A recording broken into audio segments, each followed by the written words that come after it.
Berjumpa lagi dengan Ibu Yuni, channel belajar. Sebelum menonton video ini, silakan subscribe dan like, serta jangan lupa tekan tombol loncengnya. Terima kasih.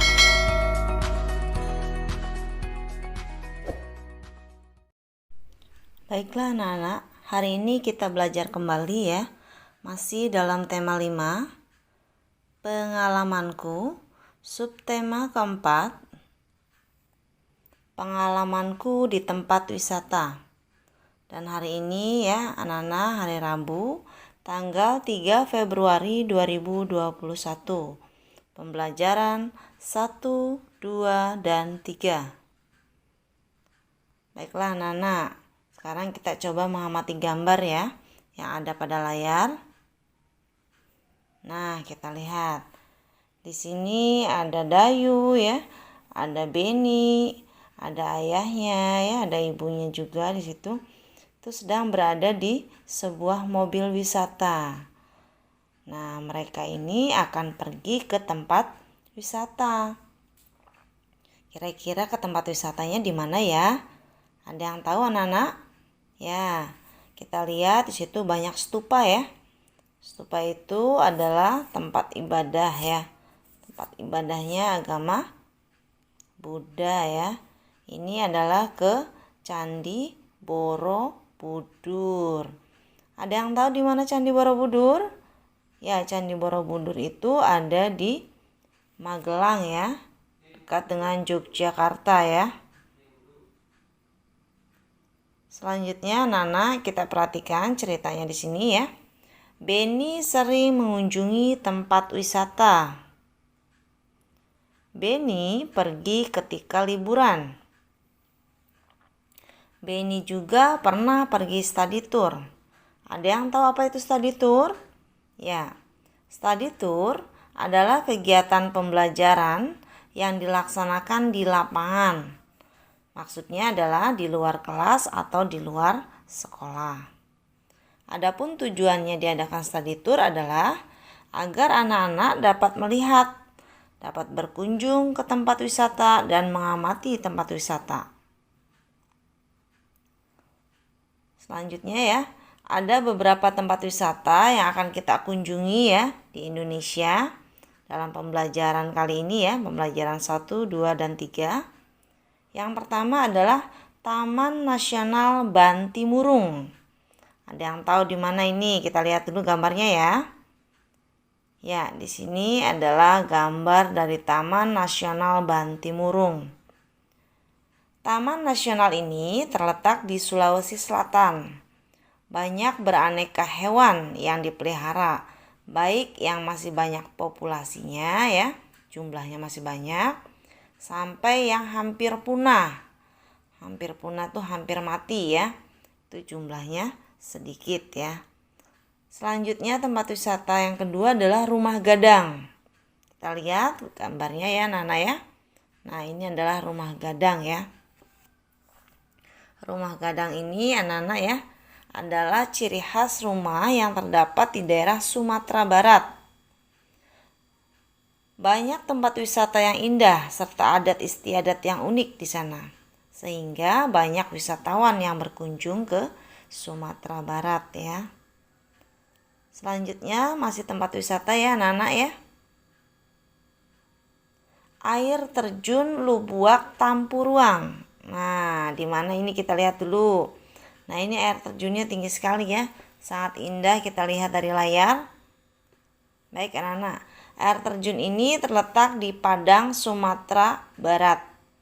Tempat ini memiliki pemandangan yang sangat indah dan menjadi tempat yang menyenangkan untuk dikunjungi bersama keluarga ya Nana ya. Lanjutkan, Pulau Komodo. Nah, kita lihat gambarnya nih. Pulau Komodo ya. Situ ada gambar komodonya ya. Dihapit ya. Pulau Komodo ini berada di Kabupaten Manggarai Barat, Provinsi Nusa Tenggara Timur atau NTT ya. Komodo adalah hewan pemakan daging, di mana daging yang dimakan adalah seperti daging kambing atau daging unggas lainnya. Setelah kita berjalan-jalan ke tempat wisata, mari kita belajar menulis sebuah puisi ya. Adapun cara membuat puisi ya anak-anak ya. Di sini kita harus menentukan tema dulu. Nah, kita supaya mudah sesuai dengan tema yang kita pelajari ya. Temanya adalah pengalamanku di tempat wisata. Judulnya bebas anak-anak ya. Judulnya bebas, di sini Ibu berikan judulnya adalah Kota Cirebon. Ya. Kemudian kerangka puisinya ada 2 ya. Menjelaskan tempat wisata Kota Cirebon dan menjelaskan ciri khas Kota Cirebon. Ibu tuliskan di sini contoh puisi ya yang Ibu karang. Mungkin kurang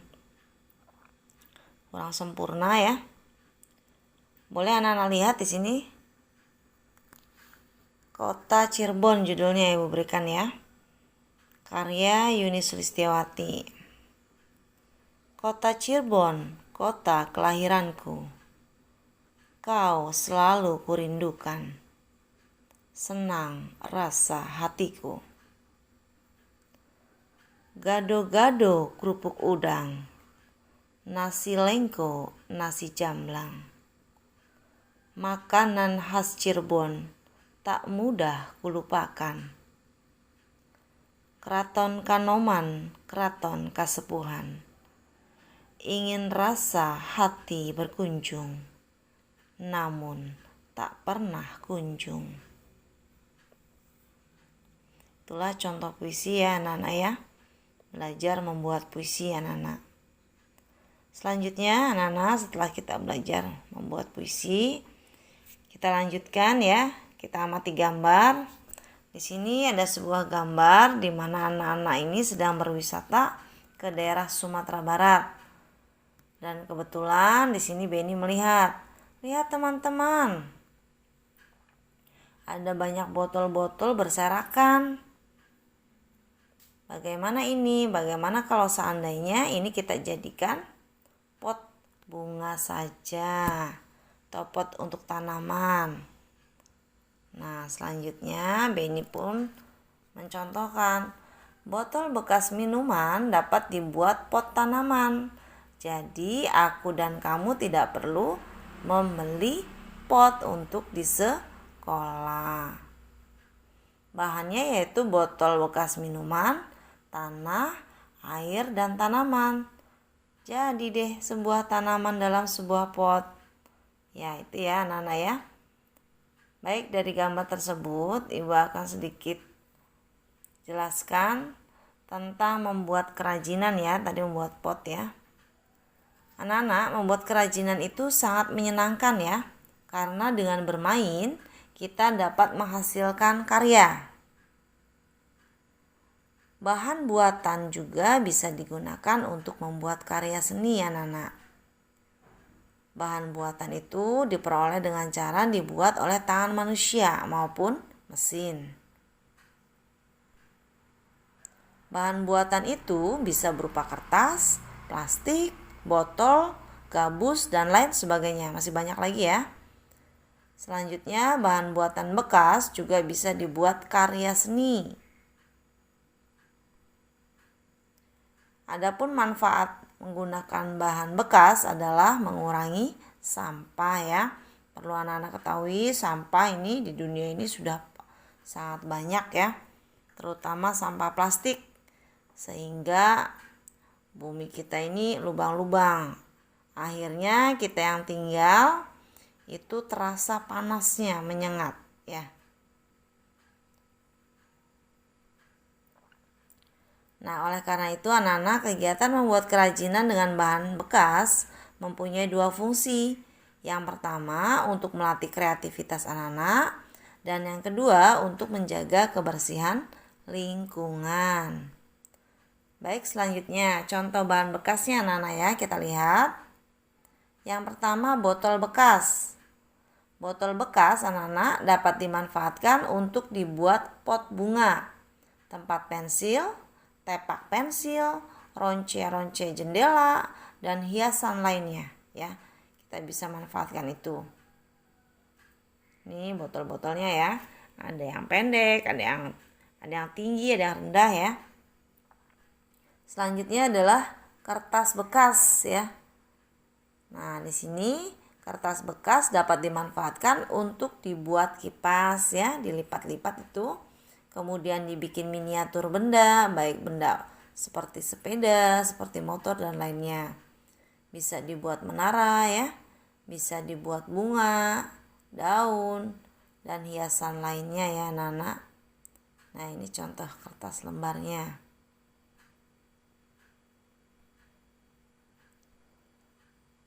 Selanjutnya, ayo kita belajar menghitung. Anak-anak, untuk semester ini, anak-anak harus bisa memahami sebuah soal cerita ya. Sebuah soal cerita dan juga bisa belajar tentang pembagian ya anak-anak ya. Baik, ukuran botol bekas itu berbeda-beda. Botol ada yang tinggi, botol juga ada yang pendek. Tinggi botol bekas yang pertama adalah 26 cm. Tinggi botol bekas kedua adalah 15 cm. Berapakah tinggi kedua botol tersebut? Nah, ini adalah sebuah cerita ya, dengan pertanyaannya ada. Kita akan belajar menjawab dengan lengkap ya. Perhatikan. Kita akan belajar menjawab dengan diketahui, ditanyakan, dan jawab. Caranya kita lihat. Diketahui ya, tinggi botol pertama kita tulis sama dengan 26 cm. Kemudian tinggi botol kedua adalah 15 cm. Kemudian ditanyakannya adalah tinggi kedua botol ya, kedua-duanya. Jawabannya adalah tinggi kedua botol sama dengan tinggi botol 1 ditambah tinggi botol 2. Tuh hasilnya. Kita lihat, botol ke-1 adalah 26 cm. Kita tuliskan. Dan botol kedua adalah 15 cm. Kita jumlahkan, hasilnya adalah 41 cm. Kemudian di bawahnya kita tuliskan jadi, koma ya. Tinggi kedua botol adalah 41 cm. Kita belajar menghitung seperti itu ya anak-anak ya. Sehingga jelas diketahuinya yang mana, ditanyakannya yang mana, dan cara menjawabnya seperti apa. Baik anak-anak, masih tentang menghitung ya, dengan soal cerita juga. Benny mempunyai 2 potong kain. Ukuran kedua kain berbeda. Kain pertama panjangnya 200 cm. Kain kedua panjangnya 500 cm. Berapa meter panjang kain semuanya? Tanda tanya ya. Nah, cara menjawabnya seperti yang tadi anak-anak. Diketahui ya. Diketahui, kita tuliskan. Kain pertama sama dengan 200 cm. Kain kedua sama dengan 500 cm. Selanjutnya, ditanyakan. Nah, kita tuliskan yang ditanyakan itu apa? Panjang kain semuanya dalam ukuran meter. Ya, itu. Selanjutnya adalah jawab. Jawabnya adalah panjang kain semuanya sama dengan panjang kain ke-1 ditambah panjang kain kedua. Kita tuliskan angkanya. 200 cm ditambah dengan 500 cm sama dengan 700 cm. Perhatikan anak-anak, ini masih dalam ukuran cm. Yang diminta adalah meter ya ukurannya. Bagaimana caranya? Kita lihat di layar. Di sini anak-anak 700 kita bagi dengan 100 ya. Bagaimana caranya, Bu? Besar sekali angkanya. Ya, mudah sekali anak-anak. Kita lihat di situ ada angka 0 ya, 700, nolnya 2 dan 100 pun nolnya 2. Di situ beri tanda warna merah ya. Kita hilangkan saja nolnya anak-anak sehingga 7 dibagi 1 sama dengan 7 meter. Atau lebih simpel ditulis 7M. Nah, itu ya, belajar menjawab pertanyaan dari soal cerita. Dengan cara menjawab diketahui, ditanyakan, dan jawab. Seperti itu. Jadi, panjang kain seluruhnya adalah 7 meter ya, Nana ya. Baik, selanjutnya. Perhatikan percakapan yang ada di bawah ini ya, Nana. Nah, kita lihat ya. Di sini ada gambar rumah gadang. Percakapan antara Benny dan kakaknya di sini. Benny bertanya, "Kak, lihat rumah gadang yuk. Bagaimana kalau aku dan kakak masuk ke dalamnya?" Kakaknya Benny menjawab, "Aku dan kamu tidak boleh mengambil keputusan sendiri. Sebaiknya bicarakan dulu kepada papa dan mama." Ya, itu ya anak-anak ya. Jadi anak-anak, apabila ada masalah keluarga yang harus diselesaikan, maka dimusyawarahkan bersama keluarga sehingga ada hasil yang mufakat ya. Baik, selanjutnya Nana perhatikan gambar selanjutnya di sini ya. Ada gambar tentang sikap sila ke-4 Pancasila, yaitu ada yang hafal bunyinya? Kerakyatan yang dipimpin oleh hikmat bijaksanaan dalam permusyawaratan perwakilan ya. Di sini tentang musyawarah ya, berkaitan dengan percakapan antara Benny dan kakak Benny. Kita lihat dan kita beri tanda nanti ya, manakah yang termasuk pengamalan sila ke-4 Pancasila. Kita lihat nomor 1. Dalam nomor 1 di situ ada 3 orang ya. 3 orang duduk bersama sedang berbicara, sedang bermusyawarah dengan tenang. 1 orang berbicara, yang 2-nya mendengarkan. Itu adalah contoh dari pengamalan sila ke-4. Baik, gambar yang kedua kita lihat. Gambar yang kedua, Nana, di dalam musyawarah itu boleh ya, anggota musyawarah itu mengacungkan tangannya ya, tangan kanan untuk memberikan pendapat. Boleh dua-duanya mengacungkan ya. Tetapi anak-anak, kalau sudah diizinkan oleh ketua yang memimpin musyawarah, baru mengucapkan apa yang ingin ditanyakan ya. Tidak boleh dua-duanya berbicara. Ya, itu bagus ya anak-anak yang memberikan pendapat. Ini termasuk ke dalam pengamalan sila ke-4. Selanjutnya ada gambar di sini, ayahnya dan anaknya di sini sedang bermusyawarah. Nah, di sini untuk memberikan pendapat mengacungkan tangan ya. Ini pun termasuk pengamalan sila ke-4. Selanjutnya gambar keempat. Di sini ada gambar seorang kakek ya. Ini adalah ciri khas dari Sumatera Barat ya, pakaiannya anak-anak ya, pakaian adat. Seorang kakek ini marah-marah anak-anak. Lihat wajahnya ya, dengan mengacungkan tangannya ke depan. Nah, ini adalah sikap yang tidak baik. Dalam musyawarah, kita tidak boleh menggunakan ego atau amarah ya. Tapi harus sama-sama membicarakan dengan baik-baik. Ya, sehingga ini tidak mencontohkan sikap sila ke-4 dari Pancasila. Kita lihat gambar yang kelima. Gambar yang kelima di sini sedang bermusyawarah ya. Yang 2-nya mendengarkan, yang 1 berbicara.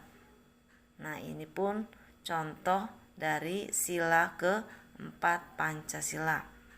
Selanjutnya adalah gambar yang ke-6. Gambar yang ke-6 di sini ada 2 orang ya, sedang berbincang-bincang. Yang 1 mendengarkan, yang 1 berbicara.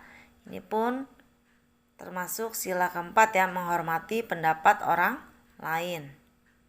Dan yang terakhir, anak-anak, kita lihat di sini ada 2 orang yang duduk kemudian saling berbicara, berebut bicara saat musyawarah. Dan ini adalah sikap yang tidak baik ya anak-anak ya. tidak boleh kita tiru ya. Jadi pada saat anak-anak bermusyawarah, itu sebaiknya adalah satu orang saja yang berbicara secara bergantian, sehingga tidak berebut dan jelas apa yang dibicarakan. Itulah anak-anak ya, beberapa gambaran dari pengamalan sila keempat Pancasila. Selanjutnya, nah di sini ada pengalaman bermusyawarah ya, Beni ya. Kita lihat anak-anak di sini dalam sebuah kelas ya, ini sedang menyusun siapa ketua kelas dari kelas tersebut. Nah, sehingga diadakanlah musyawarah. Dan Beni mengalami pengalaman ini ya di dalam kelas. Selanjutnya Beni berkata, "Saya, Siti, Dayu, Udin, Edo, Meli, dan Lani satu kelompok diskusi. Aku dan teman-teman akan menentukan ketua kelompok ternyata. Saat menentukan ketua kelompok harus mengambil suara. Caranya dengan menulis nama di kertas kecil dan menggulungnya." Ya, benar anak-anak ya. Cara bermusyawarah boleh menggunakan cara yang seperti disampaikan oleh Beni ya, dengan cara menuliskan suaranya ya, pilihannya di kertas kecil, kemudian digulung, dikumpulkan oleh panitia musyawarahnya. Nah, kemudian akan dibacakan satu-satu. Siapa yang memilih A, siapa yang memilih B, dan seterusnya. Kemudian kalau sudah dihitung jumlahnya siapa yang banyak. Yang banyak itulah yang akan menjadi ketua ya. Ya, begitu anak-anak ya dalam musyawarah pemilihan ketua. Nanti hasilnya semua anggota musyawarah itu harus menerima ya, tidak boleh marah, tapi harus mengikutinya. Baik anak-anak, itulah tadi ya pembelajaran 1, 2, 3 dari subtema ke-4, pengalamanku di tempat wisata. Adapun tugasnya hari ini anak-anak menuliskan sebuah puisi ya dengan tema pengalamanku di tempat wisata. Dan tempat wisata ini adalah tempat wisata yang pernah anak-anak kunjungi sebelumnya pandemi ya. Silakan anak-anak amati barangkali dari foto ya. Kemudian dibuatkan puisi. Puisinya minimal hanya 4 baris ya, atau 1 bait. Ya, tidak usah banyak-banyak. Paling banyak itu adalah 2 bait atau terdiri dari 8 baris. Seperti itu. Boleh anak-anak lihat di halaman 70 ya. Silahkan anak-anak nanti tuliskan ya dalam kertas lembar saja karena tidak muat tempatnya. Dan nanti hasilnya silahkan ditempelkan di buku LKS-nya. Yang kedua adalah menjawab pertanyaan soal cerita matematika anak-anak. Bisa anak-anak lihat pada halaman 72 nomor 1, 2, 3, 4, dan 5. Dan yang ketiga, melengkapi tabel sikap tentang sila keempat Pancasila. Bisa anak-anak lihat halaman 70 nomor 1, 2, 3, 4, dan 5. Baiklah, sekian pembelajaran hari ini ya anak-anak. Mudah-mudahan bermanfaat. Sekian video pembelajaran kali ini. Mudah-mudahan bermanfaat buat anak-anak. Tetap semangat belajar ya anak-anak. Akhiri. Assalamualaikum warahmatullahi